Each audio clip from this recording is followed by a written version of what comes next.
Ahmed Bakayoko arrivait à Paris dans un état grave. Hier, Chris Yapi vous annonçait dans les moindres détails le décollage et l'atterrissage du jet gouvernemental Grumman 5 qui a transporté le Premier ministre Ahmed Bakayoko dans un état grave à Paris. Les rares témoins de la scène d'embarquement du Premier ministre dans l'avion étaient visiblement consternés et remplis de tristesse. En effet, lorsqu'il est arrivé au GATL, là où l'attendait le Grumman, le colonel-major Dosso a fait vider la piste et le salon afin que personne ne puisse prendre des images du malade. Chris Yapi embusqué n'a pas pu faire autrement. Cependant, il a observé Ahmed Bakayoko amaigri, affaibli, qui avait peine à emprunter l'échelle de coupé de l'avion. Certains de ses proches collaborateurs n'ont pas manqué de verser quelques larmes. Il faut dire que la scène était pénible, pitoyable. Voir ce solide gaillard, jadis plein de vie et enjoué, être soutenu à bout de bras pour monter dans l'avion est quelque chose d'horrible. Ahmed Bakayoko a donc décollé. Il a atterri à Paris en soirée. Il a aussitôt été conduit dans un hôpital parisien. Je vous ai révélé la nature du mal du Premier ministre ivoirien. C'est un cancer fulgurant et avancé. Les médecins spécialistes des cancers sont stupéfaits car, disent-ils, ils n'ont jamais vu un tel développement aussi rapide qu'inattendu de ce type de tumeur très rare. Même le cercle restreint du Premier ministre n'en revient pas. Pourtant, Chris Yapi avait donné l'alerte le 19 janvier 2021 dans son enquête intitulée « Fin de mission du Premier ministre en France ». Laurent Gbagbo dit non à Ahmed Bakayoko. Voici ce que j'écrivais en substance. Le Premier ministre Ahmed Bakayoko, pour ceux qui le connaissent bien, savent qu'actuellement il ne respire pas la grande forme, aussi bien physiquement que moralement. Et d'ajouter, ceci explique son brusque amaigrissement, si visible que cela suscite des commérages à la ronde. Il a perdu près de 10 kilos. Puis, il aurait fait un malaise à la grande inquiétude de ses proches. Cher lecteur, pouvait-on être plus précis que ça? Les éléments d'enquête établissent sans l'ombre d'aucun doute que le Premier ministre Ahmed Bakayoko a été empoisonné. Ce poison, que l'on retrouve généralement en Israël, a pour particularité, lorsqu'il est ingurgité, de ne laisser aucune trace dans le sang ni dans les tissus humains. Il est quasi indétectable. Il provoque une maladie, et généralement un cancer du pancréas ou du foie, et subséquemment la mort. Beaucoup de proches du Premier ministre tournent leur regard accusateur vers Téné Birahima Ouattara, dit photocopie. Le foie joue un rôle essentiel dans le bon fonctionnement de l'organisme car il sert à faciliter la digestion, filtrer le sang, réguler le taux de sucre dans le sang. Le cancer s'attaque aux cellules du foie qui subissent des modifications et deviennent anormales. Les principaux symptômes sont une fatigue importante, une perte de poids rapide, des troubles digestifs. D'autres symptômes peuvent apparaître comme des douleurs abdominales, un gonflement du foie, une jaunisse, un œdème des membres inférieurs, des troubles du comportement. Certaines causes restent encore méconnues, mais les principales sont la cirrhose hépatique, responsable dans 80% des cas, les hépatites chroniques B ou C, qui sont des pathologies virales extrêmement contagieuses, le diabète sucré, une stéatose hépatique, qui est une accumulation de graisse dans les cellules du foie, l'hémochromatose, maladie génétique caractérisée par le stockage de trop grandes quantités de fer au niveau du foie. Le pancréas est une glande appartenant à l'appareil digestif situé derrière l'estomac.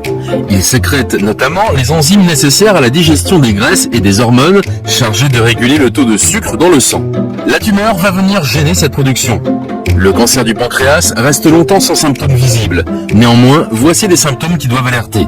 Une jaunisse soudaine colorant la peau et le blanc de l'œil, des douleurs dans l'abdomen, une perte de poids rapide et anormale. On peut également retrouver des nausées et des vomissements, des troubles digestifs et une fatigue importante. Pour diagnostiquer le cancer du pancréas, le médecin peut prescrire différents examens comme une endoscopie qui consiste à introduire une caméra dans l'estomac ou un scanner pour chercher d'éventuelles tumeurs. On ne connaît pas bien les causes du cancer du pancréas. Certains facteurs sont susceptibles d'augmenter le risque d'en développer comme un âge avancé, des prédispositions héréditaires, notamment en cas d'antécédents pour 10% des cas, le tabagisme, des mauvaises habitudes alimentaires, notamment en cas de consommation excessive de graisses animales, de sucre raffiné, de produits laitiers, l'alcoolisme, l'obésité. Le cancer du pancréas est difficile à traiter. Chris Yapi ne reviendra pas sur la longue histoire d'inimitié entre Photocopie et Mbak. Mais tout le monde du gouvernement le savent, les deux hommes se détestent. Tout le monde, aussi bien au gouvernement qu'au RHDP, savait que la tension entre les deux hommes avait atteint un point de non-retour et que l'un des deux devait disparaître pour que cette guerre prenne fin. Rappelez-vous, ils avaient chacun recruté, formé et entraîné des miliciens et constitué individuellement un trésor de guerre. Ce n'était qu'une question de temps, l'affrontement était inévitable. Le décès d'Amadou Gon Coulibaly a ravivé la guerre de succession RHDP et avec l'empoisonnement du Premier ministre Ahmed Bakayoko, elle vient de prendre une nouvelle tournure. Avec la déchéance physique consécutive à la terrible maladie qui frappe leur adversaire, aujourd'hui on peut dire que Téné Birahima Ouattara et son clan ont réussi à prendre l'avantage dans cette guerre de succession. Ils sont maintenant en bonne position pour évincer Ambak de la primature, des cercles de pouvoir, démanteler ses réseaux de miliciens et mettre les cadres qui se réclamaient de lui sous les teignoirs. Cet empoisonnement et ce règlement de compte n'ont pu se faire sans, à tout le moins, la connaissance d'Alassane Ouattara lui-même, voire sa caution. À ceux qui s'étonnent devant lui de la soudaine maladie du Premier ministre, Alassane Ouattara, avec une froideur dégoûtante, s'en défend et accuse ouvertement Ahmed Bakayoko lui-même d'être responsable de ses propres malheurs. Il prétend qu'il lui a énormément donné des conseils pour qu'il mette de l'ordre dans sa vie privée sans succès. Selon lui, Ahmed Bakayoko serait victime de sa propre négligence et de sa vie bordélique. Et de s'interroger, pourquoi avec tous les milliards qu'il a volés, ne faisait-il pas des bilans de santé réguliers plutôt que de laisser la maladie se répandre? Or, la réalité est qu'Alassane Ouattara n'a jamais supporté, même un instant, qu'Ahmed Bakayoko ait osé lorgner son fauteuil. Après avoir frappé Korogo avec le décès d'Amadou Gon Coulibaly, c'est aujourd'hui le peuple Koyaka qui est dans la tourmente. Deux de ses fils se battent contre la maladie pour survivre. Le président de l'Assemblée nationale, Amadou Soumaoro, est hospitalisé en Turquie avec un cancer de la prostate et le Premier ministre Ahmed Bakayoko est évacué en France avec un cancer fulgurant pour lequel certains de ses médecins ne lui prennent plus que 6 mois à 1 an à vivre. Qui vivra verra. Quand te soulève, quand le président Adé te soulève, il te montre à la face du monde, il te montre à la face du pays. Il ne faut pas confondre.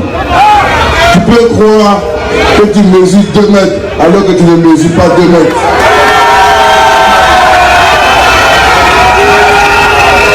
Et quand il te fait descendre, les blancs après ça, tu as le tournis, tu as le vertige.